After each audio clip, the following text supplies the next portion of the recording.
मैं ना तो तुम्हारी महंगी भेंट से प्रसन्न होता हूँ, ना दिखावटी दान दलायुता से। अगर मेरे मन को हरना है तो मुझे प्रेम से पुकारो, मैं हाजिर हो जाऊंगा। अवास्तविक चीजों को लेकर मन में कभी डर पैदा मत होने दो, वो वास्तविक नहीं है। वह ना तो कभी था और ना कभी होगा। इसके विपरीत जो वास्तविक है वह हमेशा से था और उसे ना तो बदला जा सकता है, ना कभी नष्ट किया जा सकता है।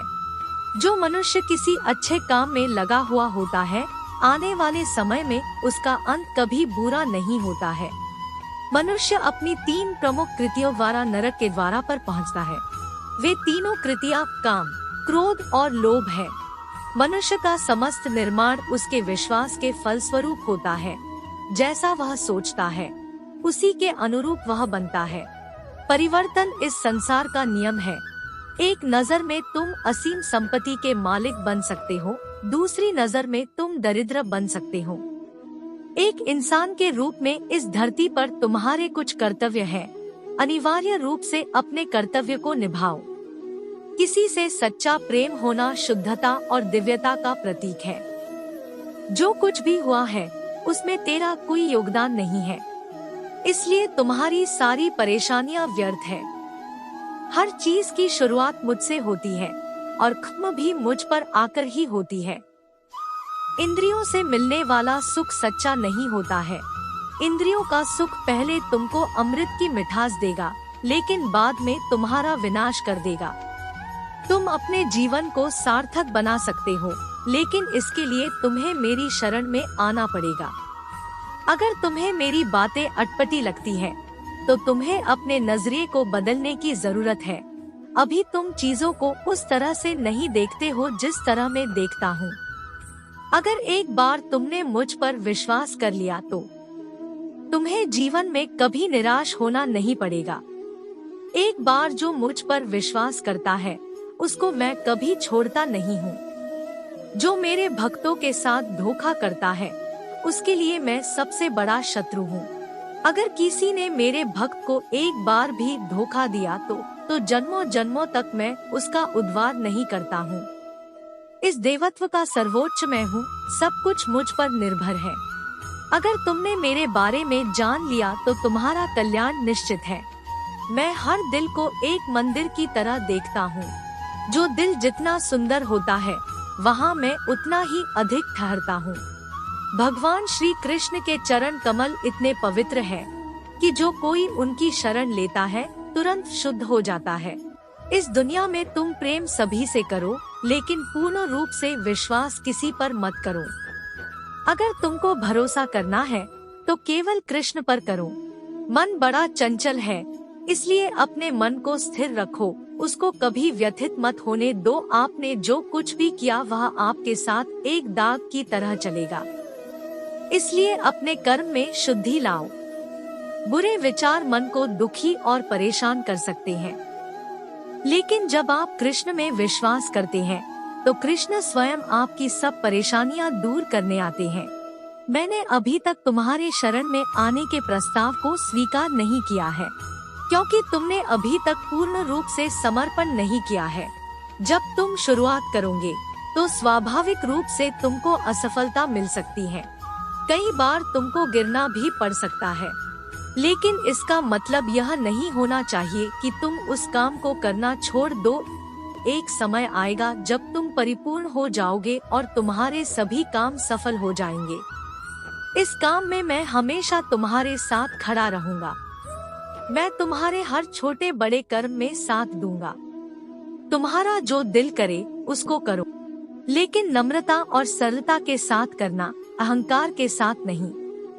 एक उपहार तब शुद्ध होता है जब उसको सच्चे दिल से सही व्यक्ति को सही समय पर दिया जाता है और बदले में कोई दूसरी उम्मीद नहीं करते हैं। कड़े संघर्ष के बाद प्राप्त होने वाला सुख जिसने आपके दुखों का अंत किया है, ऐसे संघर्ष का पहला कदम आपको कड़वे जहर के समान लगता है और अंत में आपको अमृत की प्राप्ति होती है। इस तरह का सुख केवल मन की शांति से प्राप्त हो सकता है। इस धरती पर आने के बाद आपका मुख्य उद्देश्य यहाँ से मुक्त होना है। केवल वही मनुष्य मुक्त हो सकता है जो अपने कर्मों में दृढ़ संकल्प के साथ स्थिर है और सुख दुख को समान रूप से सहन करता है। जो मनुष्य अपनी आत्मा की बात सुन सकता है, वह मुझसे बात कर सकता है और देख भी सकता है। अपने सभी कर्मों को कृष्ण पर केंद्रित होकर करो, आसक्ति को त्याग दो, सफलता और असफलता को एक समान दृष्टि के साथ देखो, क्योंकि आध्यात्मिकता का अर्थ ही होता है संभाव। वह मनुष्य जिसने घृणा को त्याग दिया, जो सभी प्राणियों के साथ समान व्यवहार करता है, जो सुख दुख और दर्द पीड़ा से अप्रभावित है, जिसके अंदर करुणा भरी हुई है और मन शांत है, उसने सही मायने में मुझे प्राप्त कर लिया है। यही वह मनुष्य है जिसको मैं सबसे अधिक पसंद करता हूँ। इस विशाल संसार में तुमको केवल कर्म करने की छूट है। इसके अतिरिक्त फल की इच्छा और स्वार्थ सब निरर्थक है। ये सोचकर कभी किसी काम की शुरुआत मत करो कि इसका तुमको कोई फल मिलेगा। बिना किसी लालसा के कर्म करो। जो आदमी मुझे हर चीज में देखता है और मेरे होने के एहसास को अनुभव करता है, वह मेरा सच्चा भक्त है। ऐसे भक्तों से मुझे प्रेम है। इंद्रियों का काम ही है भटकना। जब कोई मनुष्य अपना मन उनके पीछे छोड़ देता है, तो समझ लीजिए कि उसने छेद वाली नाव में सवारी शुरू कर दी है, जिसका डूबना तय है। ऐसा कोई नहीं है जिसका सदियों से अस्तित्व है, और ना ही ऐसा कोई है जिसका सदियों बाद अस्तित्व रहेगा। यहाँ कुछ स्थायी नहीं है। तुम उसी को देख पाते हो जो तुम हो, और तुम वही जो तुम देखते हो। वह सभी चमकदार वस्तुओं में प्रकाश के स्रोत के रूप में स्थित है। वह सभी प्रकार के अंधकार से परे और अव्यक्त है। वह ज्ञान का विषय है और वही ज्ञान का लक्ष्य है।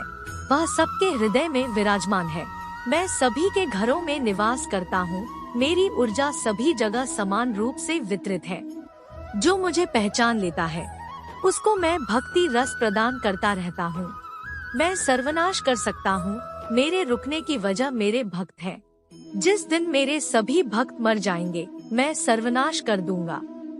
जो व्यक्ति अहंकार से मोहित होकर अपने कर्मों को अंजाम देता है, मैं उसके खिलाफ खड़ा होता हूँ। तुम हमेशा के लिए यहाँ रहने वाले नहीं हो। तुम्हारा जीवन बहुत सीमित है। जो मनुष्य यहाँ आता है, वह अपनी क्षमता को तलाशने के लिए आगे बढ़ता है। ये गलत नहीं है अगर तुम निस्वार्थ भाव से अपनी गति करते हो। स्वभाव के द्वारा निर्धारित कर्तव्य का पालन करने से कोई पाप नहीं होता है। हम वास्तव में कभी दुनिया का सामना करते ही नहीं हैं। यहाँ रहकर हम जो भी अनुभव करते हैं, वे हमारी इंद्रियां हैं। तुम केवल अपने कर्म पर नियंत्रण कर सकते हैं। तुम्हारे कर्म के परिणाम का तुम दावा नहीं कर सकते।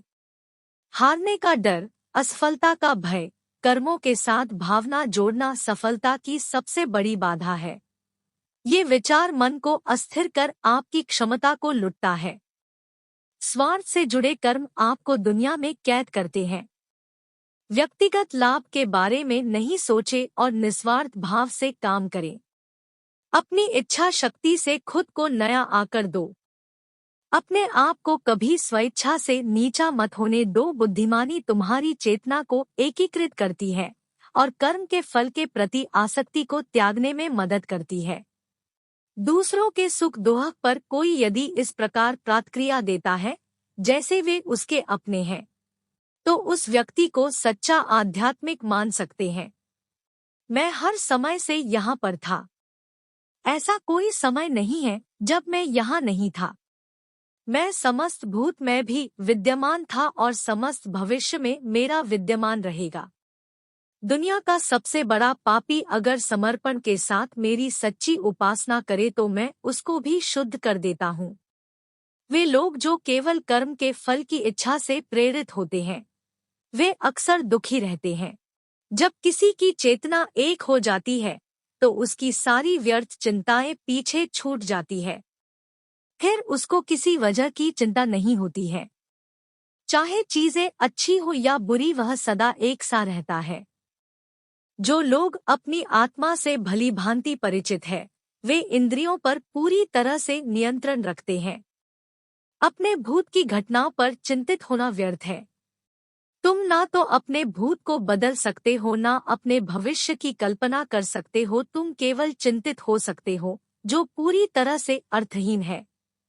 मन को शिक्षित कर मनुष्य अपने सोचने के तरीके बदल सकता है और कोई भी कदम उठाना सीख सकता है। यह योग का केंद्रित सिद्धांत है। संसार में जीवित रहने के लिए कर्म करते रहना चाहिए। अपने कर्तव्यों से दूर रहकर कर्म से बचने की कोशिश नहीं करनी चाहिए। जो सुना है उस पर विश्वास मत करो। कुछ लोग अपने विवेक से मुझे अपना बनाते हैं, कुछ लोग ज्ञान से, कुछ लोग कर्म से, कुछ योग से। तुम मुझे किस रूप में प्राप्त करना चाहते हो, ये पूरी तरह तुम्हारे ऊपर है। तुम मुझे जिस रूप में बुलाओगे मैं उस रूप में हाजिर हो जाऊंगा। तुम मेरे प्रति सदा चौकस रहो, मेरी उपासना करो। अपने हर एक काम के लिए मेरा स्मरण करो। मैं वादा करता हूँ तुम मेरे प्रिय बने रहोगे। जो मरे प्रिय है उनको मौत का भय नहीं रहता है। मौत उनके लिए मात्र पुराने वस्त्र उतारने के बराबर है। इस दुनिया का आकर प्रत्येक मनुष्य के लिए अलग अलग है। मनुष्य अपने सोच और कर्म से इस दुनिया का आकर निर्धारित करता है। अपरिपक्व लोग सोचते कि ज्ञान और कर्म अलग अलग है, लेकिन बुद्धिमान उन्हें एक ही मानते हैं। मनुष्य अपने कर्म ज्ञान के अनुसार ही करता है। मृत्यु के समय आत्मा केवल देह को त्यागती है, अपना अस्तित्व नहीं। इसलिए मृत्यु को लेकर कोई भय पैदा मत करो। प्रत्येक प्राणी में विराजित ईश्वर को देखो और उसके अनुसार अपने कर्म करो। गीता कोई आज्ञा की पुस्तक नहीं है, बल्कि विकल्पों की पुस्तक है। जब मनुष्य सांसारिक विषयों के बारे में सोचता है तो आसक्ति आ जाती है। आसक्ति से इच्छा उत्पन्न होती है, इच्छा से वासना उत्पन्न होती है, वासना से क्रोध के बादल उमड़ पड़ते हैं। इसलिए ध्यान को सांसारिक विषयों से हटाकर कृष्ण में लगाओ। एक बुद्धिमान और मूर्ख के बीच केवल सोच का फर्क होता है। जिसका कर्म सात्विक है उसका निर्णय बेहतर होगा और वह मनुष्य परिणाम को लेकर भावनाओं में नहीं उलझता है। केवल इच्छाओं को वश में करने से काम नहीं चलेगा। स्वामित्व और अहंकार को भी वश में करना होगा। सात्विक व्यक्ति ऊर्जा से भरा होता है। उसका मन शांत, साधन संपन्न, दयालु और निस्वार्थ और जागरूक होता है।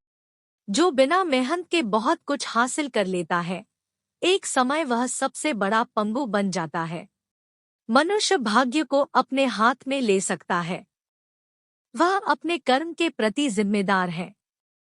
अगर किसी तरह वह अपने कर्मों का नियंत्रण करना सीख जाए तो भाग्य उसके नियंत्रण में आ सकता है। कृष्ण की छवि अनिवार्य रूप से सभी मानव जाति में पाई जाती है। कृष्ण सभी के पास संपूर्ण रूप से स्थित है, क्योंकि कृष्ण की छवि ही पूरे मानव जगत का स्रोत है।